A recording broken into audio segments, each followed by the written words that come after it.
PCOD ഉള്ള ആൾക്കാർ wait കുറയ്ക്കാൻ വേണ്ടി ശ്രമിച്ചാൽ മറ്റുള്ള ആൾക്കാരെ വെച്ച് കമ്പയർ ചെയ്യുമ്പോൾ PCOD ഉള്ള ആൾക്കാർക്ക് വെയിറ്റ് കുറയാൻ കുറച്ച് ബുദ്ധിമുട്ടുള്ളതായിട്ട് കണ്ടുവരാറുണ്ട്. ഇതിന്റെ പ്രധാനപ്പെട്ട കാരണങ്ങൾ എന്ന് പറയുന്നത് വെയിറ്റ് കുറയ്ക്കുന്ന സമയത്ത് ഡയറ്റും എക്സസൈസും മാത്രമായിരിക്കും അവർ ഫോക്കസ് ചെയ്യുന്നുണ്ടാവുക.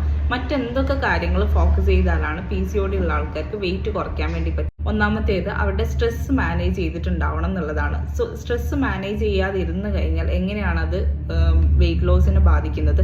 സ്ട്രെസ് മാനേജ് ചെയ്തിട്ടില്ലെങ്കിൽ കോർട്ടിസോൾ ഹൈ ആയത് കാരണം തന്നെ മെറ്റബോളിസം കറക്റ്റ് ആവാതിരിക്കാനും കറക്റ്റായിട്ട് വെയിറ്റ് കുറയാതിരിക്കാനും കാരണമാവുന്നു. രണ്ടാമത്തേത് സ്ലീപ്പാണ്. ഉറക്കം ഒരു 6 to 7 hours എങ്കിലും മിനിമം ഉറങ്ങിയിട്ടുണ്ടാവണം. നമ്മുടെ സ്ലീപ്പ് പ്രോപ്പർ അല്ലെങ്കിൽ ഈ പറയുന്ന പോലെ തന്നെ കോർട്ടിസോൾ ഹൈ ആവും. സ്ട്രെസ് മാത്രമല്ല, സ്ലീപ്പും കോർട്ടിസോൾ ഇംബാലൻസ്ഡ് ആവാനുള്ള ഒരു കാരണമാവുന്നുണ്ട്.